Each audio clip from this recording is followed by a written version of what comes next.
Shalom.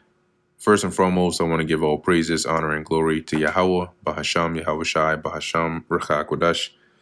Double honors to the elders and the apostles of Great Millstone, and peace and blessings to the elect. And today we're going to go into the book of 2 Corinthians, the 9th chapter. For as touching the ministering to the saints, it is superfluous for me to write on to you. So as he's saying, concerning the collection or the helping to the saints, I don't really need to write on to you, right? Superfluous meaning it's extra, it's unnecessary. I really don't need to write to you about the ministry of giving for the believers in Jerusalem. For I know the forwardness of your mind, for which I boast of you to them of Macedonia. Like, I already know how determined you are to help. I was even boasting about you to the churches in Macedonia, that Achaia was ready a year ago, and your zeal hath provoked very many. So from them hearing that and how eager you were, it lit a fire under them to be so eager to help as well. Yet have I sent the brethren, lest our boasting of you should be in vain in this behalf, that as I said, ye may be ready. So he's saying, but I still sent the brothers to come and ensure that the money is ready. Right? It says here, but I am sending these brothers to be sure you are really ready, as I have been telling them, and that your money is all collected.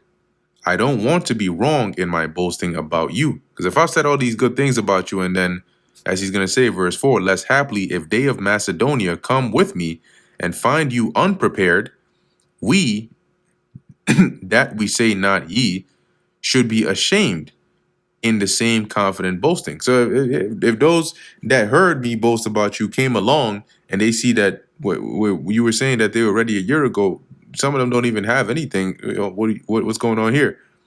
It's going to be a bad look. It says here, we would be embarrassed not to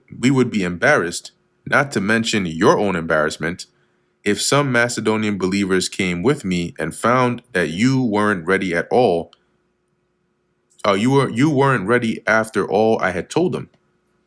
Therefore, I thought it necessary to exhort the brethren that they would go before unto you and make up beforehand your bounty. So I sent them to come ahead before me to make sure that everybody has everything set. Wherefore ye had noticed before, that the same might be ready, whereof ye had noticed before, that is of the collection, that the same might be ready as a matter of bounty and not as a matter of covetousness.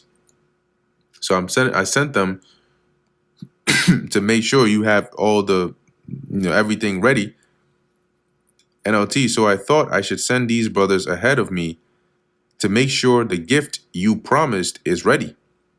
But I want it to be a willing gift, not one done or one given grudgingly. But this I say, he which soweth sparingly shall reap also sparingly. So keep in mind, if a husbandman only sowed a few seeds, the harvest is going to be very few. And he which soweth bountifully shall reap also bountifully. And the inverse of that is true. So he's likening your giving and your generosity to being sowing, right? To sowing. Sowing is planting. Every man according as he purposeth in his heart, so let him give. So according as each body, whatever the Spirit is telling you in your mind, however the Spirit is telling you to give that. Not grudgingly, right? Don't do it, like you're not from your heart, or of necessity, like feeling like you're forced to do it indirectly. For God loveth a cheerful giver. So if you're giving, give it from your heart cheerfully.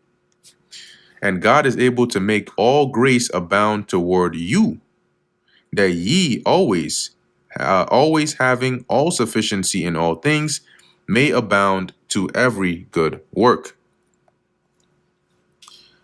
And God will generously provide all you need. Then you will always have everything you need and plenty left over to share with others. As it is written, he hath dispersed abroad, he hath given to the poor, his righteousness remaineth forever. Now he that ministereth seed to the sower, both minister bread for your food, and multiply your seed sown, and increase the fruits of your righteousness. And Paul was quoting in verse 9, the book of Psalms. NLT, it says, "For God is the one who provides seed for the farmer and then bread to eat. In the same way, he will provide and increase your resources and then produce a great harvest of generosity in you, if you willingly give, being enriched in everything to all bountifulness, which causeth through us thanksgiving to God." Yes, you will be enriched in every way so that you can always be generous. And when we take your gifts to those who need them, they will thank God, right? That is, those at Jerusalem having received this, they will thank God, and the Lord will bless you. For the administration of this service not only supplieth the want of the saints, but is abundant also by many thanksgivings unto God. See, so by you doing this, not only is it going to help the believers that are in need, but it's also going to create an abundance of thanksgiving unto God, right? A lot of blessings and gratitude are going to go to the Lord for it, and he's going to bless you for that. Whilst by the experiment of this ministration, they glorify God for your professed subjection unto the gospel of Hamashiach, and for your liberal distribution unto them and unto all men. As a result of your ministry, they will give glory to God, for your generosity to them and to all believers will prove that you are obedient to the good news of Hamashiach. And by their prayer for you, which long after you for the exceeding grace of God in you. And they will pray for you with deep affection because of the overflowing grace God has given to you. Thanks be unto God for his unspeakable gift. See, and so Paul was exhorting them to say, look, you said you were going to do it. Do it. It's good. You're going to get many blessings for it. You're helping out the other believers that are in Jerusalem, and the Lord is going to bless you for it. And that brings us to the end of the book of 2 Corinthians, the 9th chapter. Lord willing, that was edifying to the elect. In closing, I want to give all praises, honor, and glory to Yahweh, Bahasham, Yahweh Shai, Bahasham, Racha Kodash. And until next time, Shalom.